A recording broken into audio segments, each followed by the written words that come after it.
Okay, we are live, and welcome to this episode of Dracaena Wines on Wine.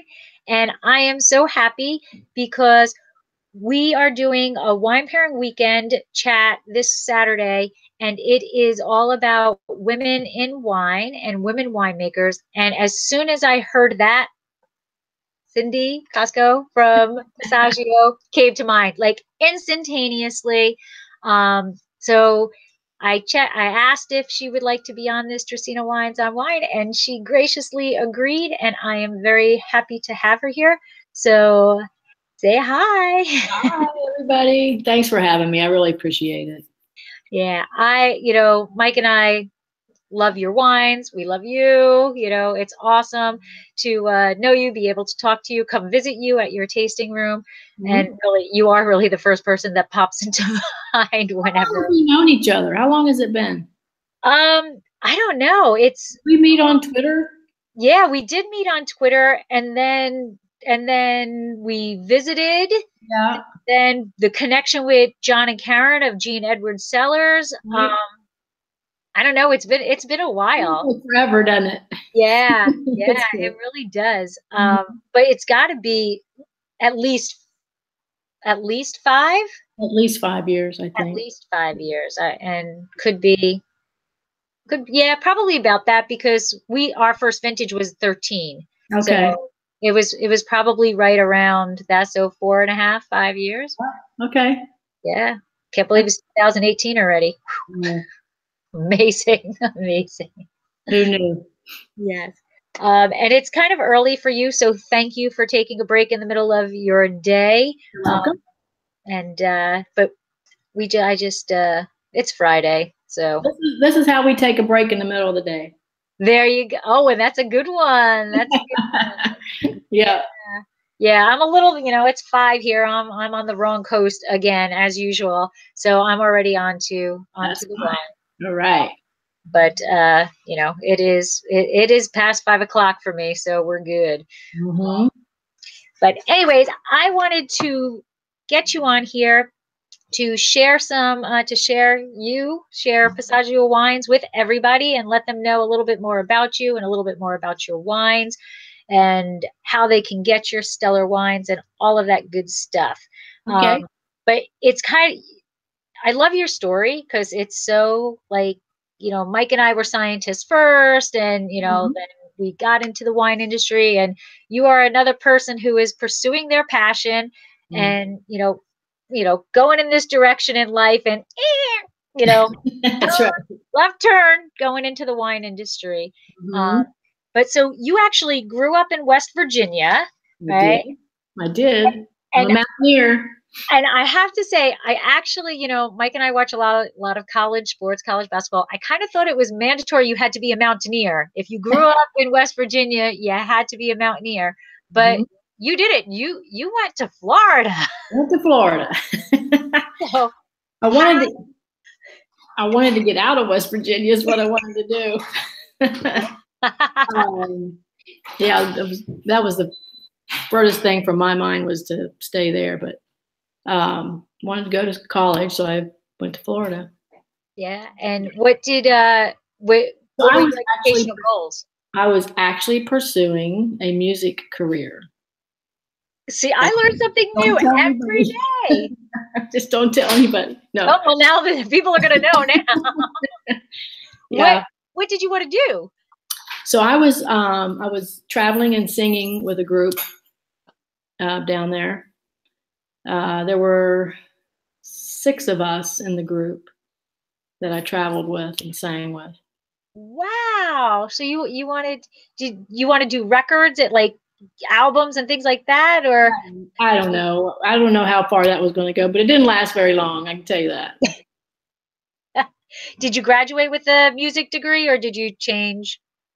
No, I changed. I did not. I was in probably a year and a half traveling with them, and then I decided I just didn't want to do that anymore. And when my life started going in a different direction, and I ended up back up north in Virginia.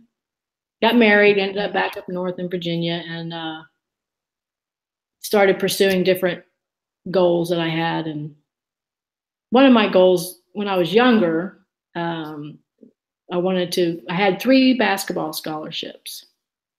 Wow. So did have a basketball scholarship, and they were all 3 in West Virginia. So it's like, this is not working. So I didn't take those scholarships, and I kind of regret it. Every now and then I regret it. Yeah. Yeah. Because I had goals for that too. I mean, I wanted to be in the Olympics and do all that. I mean, I think we're talking late 70s, early 80s, you know. But that didn't work out either. And so I ended up in law enforcement. I have to backtrack because the Olympics, because I grew up wanting to be in the Olympics. I mean, there really wasn't a sport that I didn't do. I swam my whole life.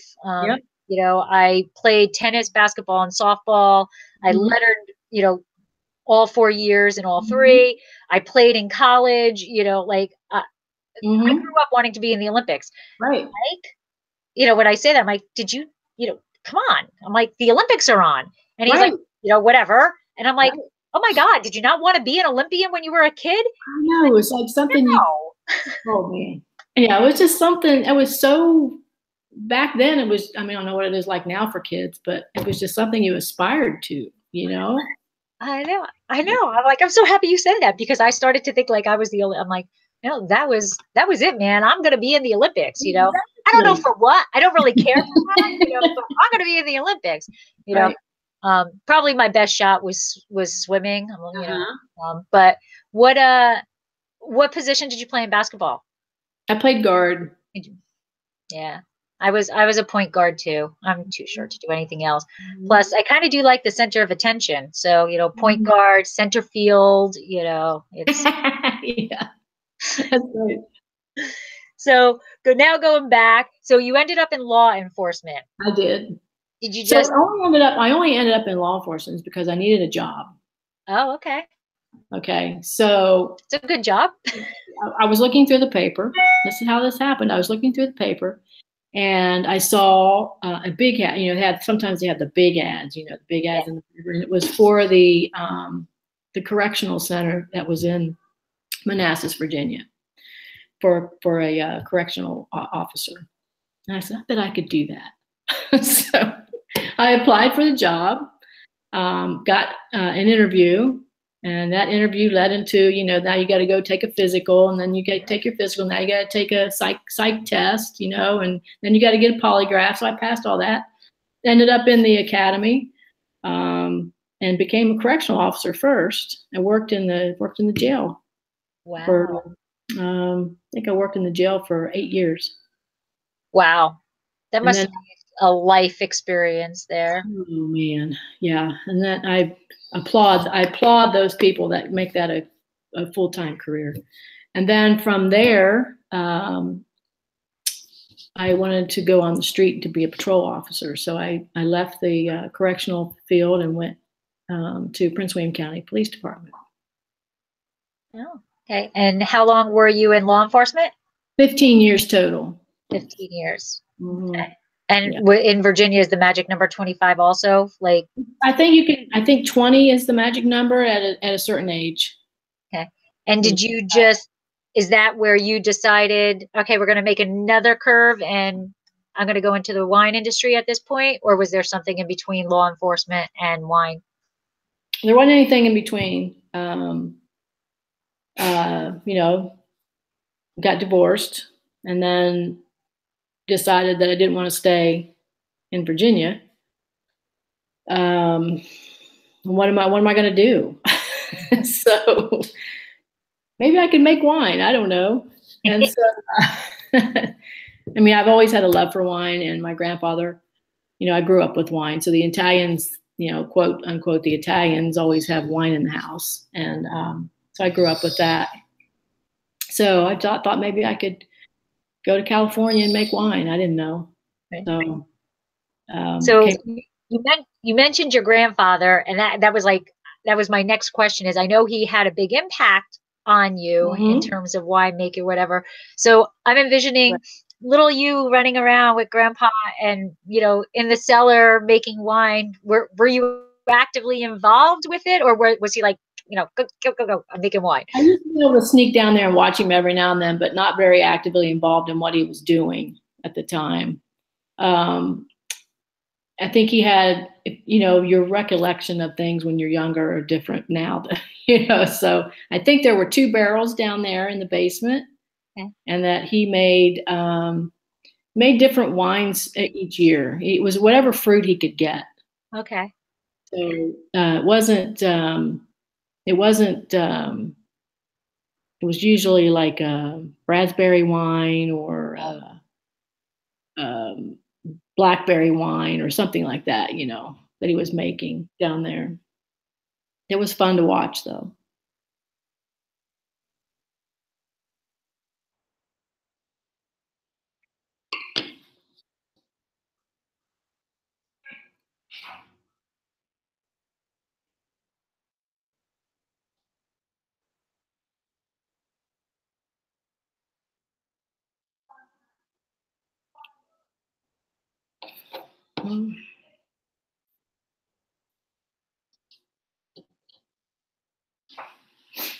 Hang on.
Okay, I think we're live again. I can't even.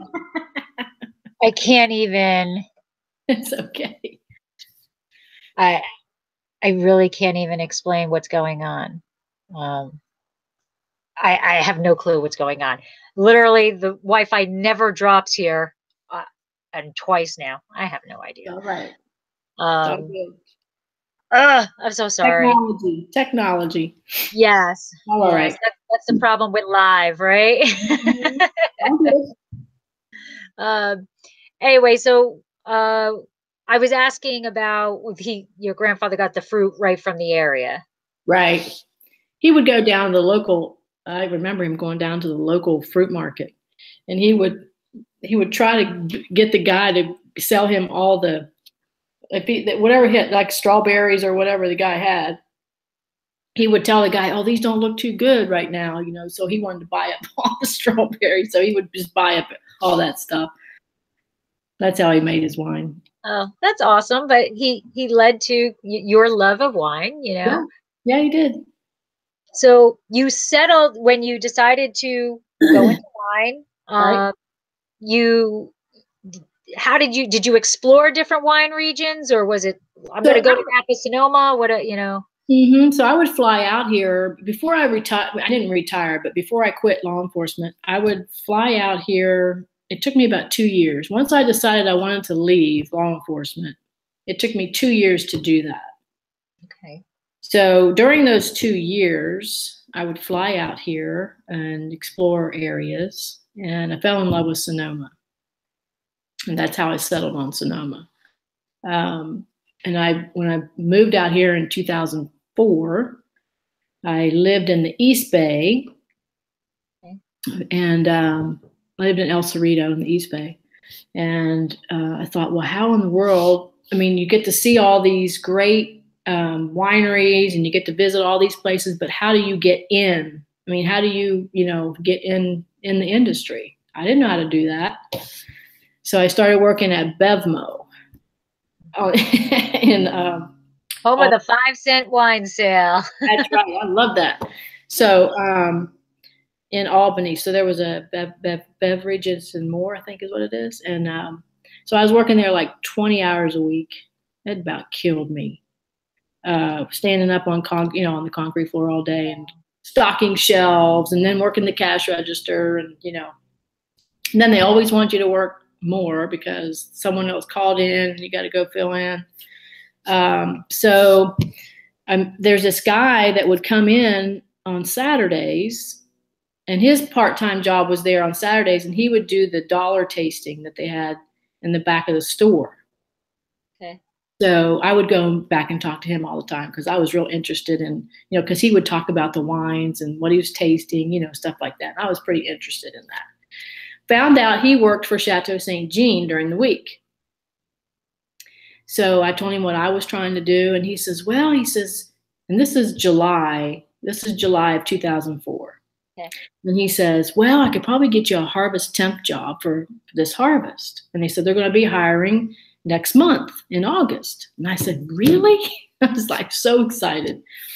So I talked to the manager at Bevmo, and she said, well, just go ahead and do your little stint, with your little temp job, and we'll hold your position here, and you can come back after harvest. I thought that was pretty nice. So I got the job, and I started working harvest, and they put me in the cellar, and I was doing, pump overs and cleaning, a lot of cleaning, stuff like that, filling barrels. And then they asked me to come they came out to the cellar and found me. And they said, do you mind working in the lab for the rest of harvest? I was like, yes. So I got to work in the lab, and those ladies showed me everything they could think of on how to do lab stuff. Then I started learning really a lot about winemaking at that point. So after harvest, they hired me on full time. So I got to call Bevmo and say, guess what? I'm not coming back. So that's actually how I got started. That's awesome. That's awesome. And you didn't have any science background, right? They just wanted a good worker in the lab. Yeah. They just needed somebody that they could teach, understand, that would understand, and that would show up every day, and work like you're supposed to, and be smart enough and not mess up the right.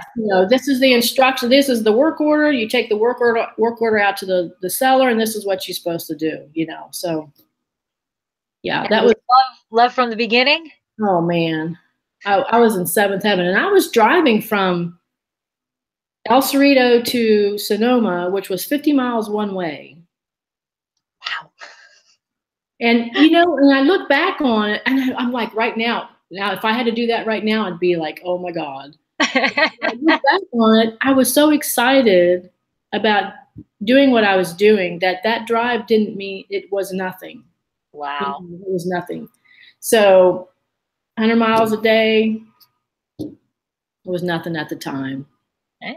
That's when you're pursuing your passion. It doesn't matter. Yeah, right? Yeah, I agree with that. Yeah. That is awesome. So we talked about Bevmo. We talked about Chateau St. Jean. Then you moved to Crush Pad. Mm-hmm. So when I was at Chateau St. Jean, I think at the time Foster's owned them at the time when I was there. So I was there from 2004 to 2007. And during that time, Foster's had an education program that if you took classes or whatever you wanted to do at the college, they would pay for it if you made a certain grade. So I took advantage of that, and I took the enology program at Napa Valley College. So I let Chateau St. Jean pay for all that. Smart woman. Smart woman. Right. So 2007, I said, okay, it's time to try to do what I came out here to do. And I had my very first unoaked Chardonnay was Iron Horse. I think it must have been like a 2005 or something like that. And I said, that's what I want to make. And so I'd heard of this place called Crush Pad in San Francisco. Now I'm still living in El Cerrito, so I wasn't long. It was easier.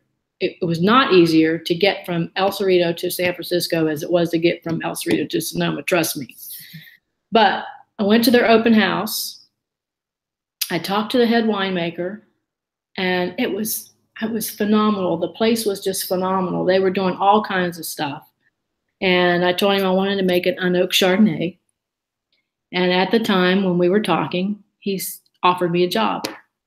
So, so I got the job at Crush Pad as their lab manager, managed their lab, and launched Passaggio Wines at the same time. And that's awesome. That's awesome. Go to spend money and make wine. Right. Get offered a job. That's right. That's how it works. No.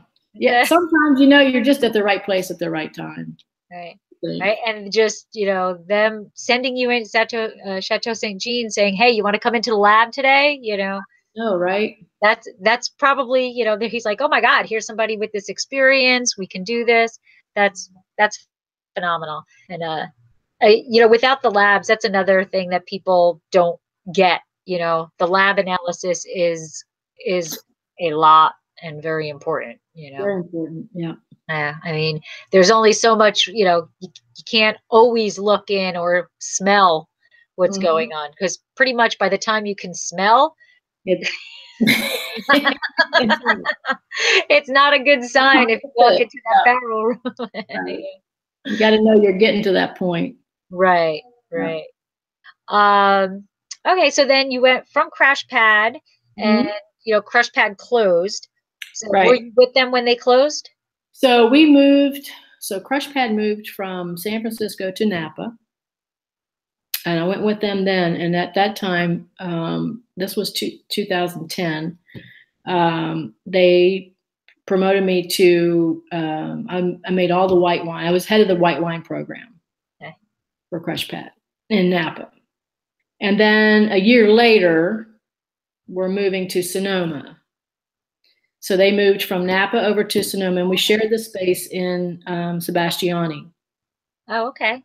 So at this point, I was like, something's not right.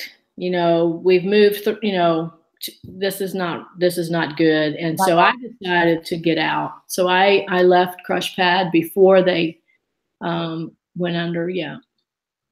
So we were at Crush Pad when you were there, but since we made a Syrah, our paths didn't cross, I guess.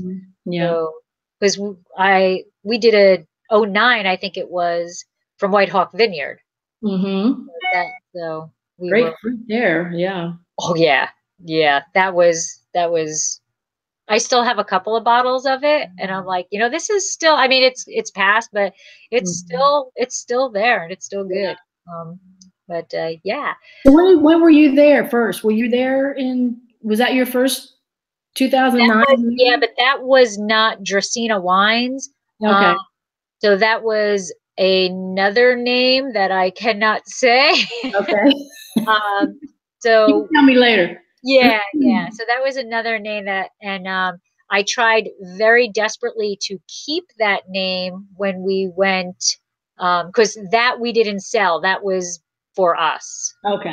Okay, so we made it, and that was for us, and I think that was kind of like our, do we really want to get into this type thing? Yeah. But it still took a long time for us to actually physically get into it. Yeah, so the label was kind of similar. Draco was on the label of that. But when we went to go become an actual winery, there turned out to be a winery in Virginia that had the same name. And I tried very desperately to get him to understand that it didn't matter, because what we were versus what they were.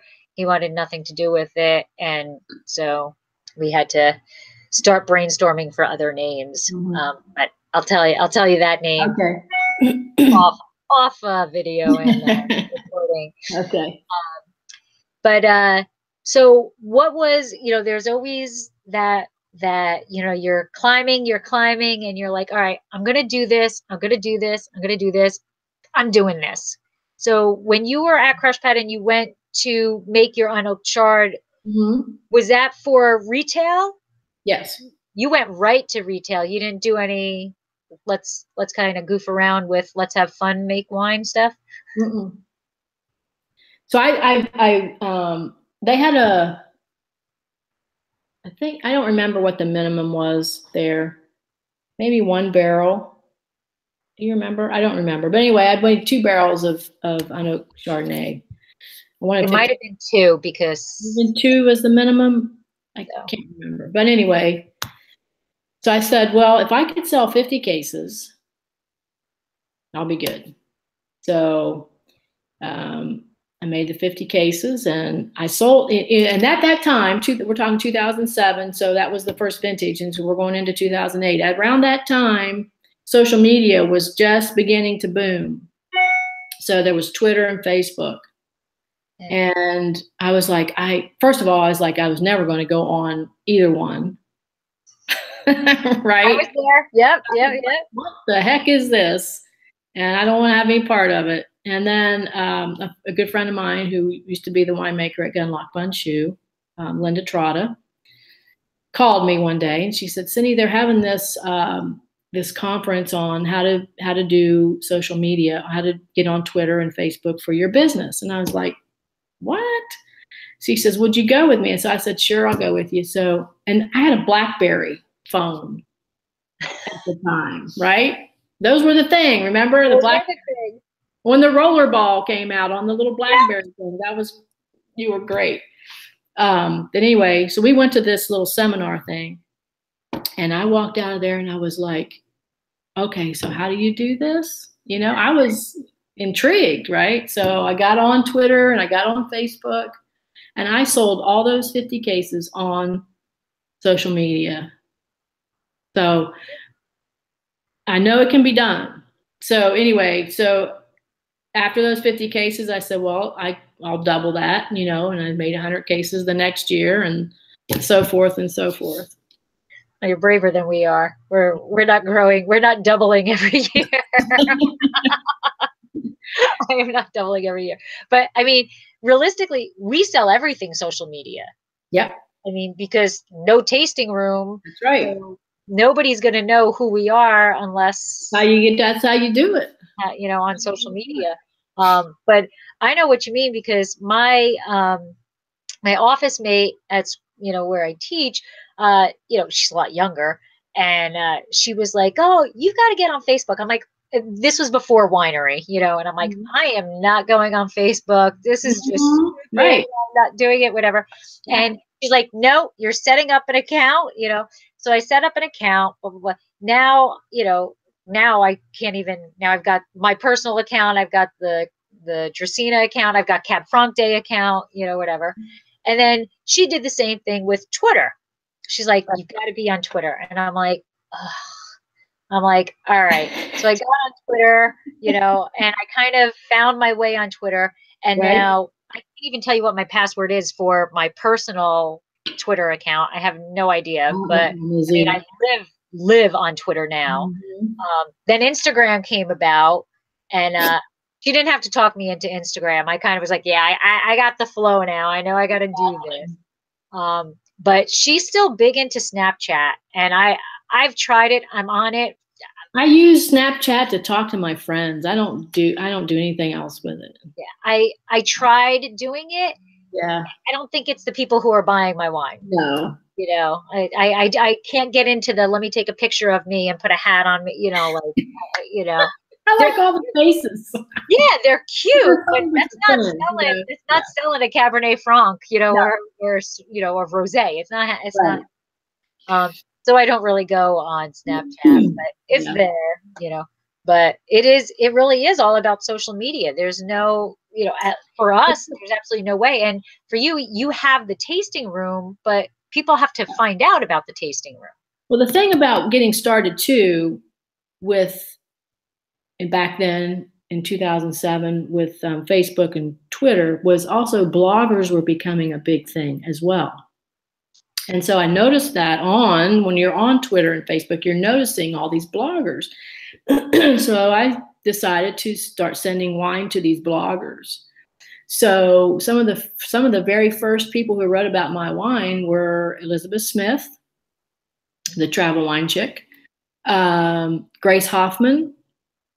I don't know if you know Grace Hoffman. She was one of the first ones that wrote about my wine. So I was doing that as well. That was a huge thing back then. I mean, blogging. I mean, it still is, but it was a new thing. There were less people, and there were less people doing it, and it was a because there were less people. Mm-hmm. More people were listening to what it says. To what it says. Right now, there's a lot out there. Yeah, and I mean, I'm one of them. I write, I blog, and I can see the benefit, and I can see the not so much cost evaluation of it. Mm-hmm. But I think when there were fewer people, there was more impact. Right. So now it's right. So now it's podcasts, and just something different. You got to keep changing with the times. Got to keep up. Yeah, yeah. All right. So you told us Iron Horse. By the way, I love Iron. Me too. She froze again.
All right.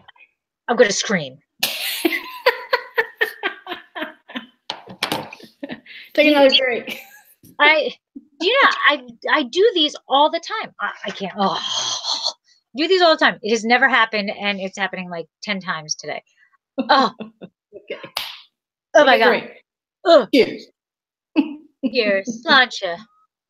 All right. So I was just saying that you like the unoaked Chardonnay from Iron Horse. Mm-hmm. We got into Cab Franc because of William Harrison. We had tasted their Cab Franc and had never had one before, and we're like, this is like awesome. Right. This is what we want to do. This is what we're going to do. So when it came time to making wine, that was where we went with Cab Franc, Awesome. Yeah. So So you started with Unoaked Chardonnay. Yep. Where did you go from there? Because you are way beyond only one varietal now. So the Pinot Grigio was next. So I Okay. did the Unoaked Chardonnay, the Pinot Grigio, and then a rosé. Those were the three wines I had. I was never going to do a red.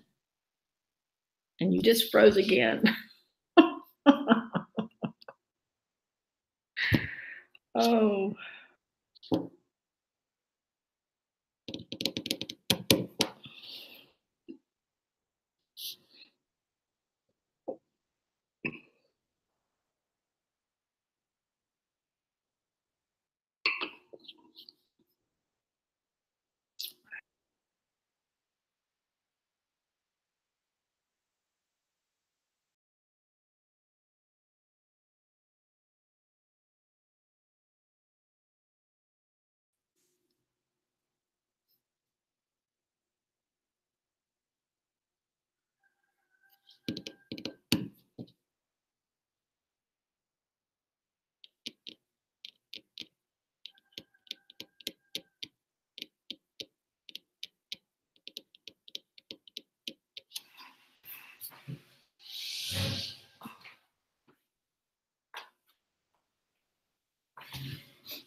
Mm-mm.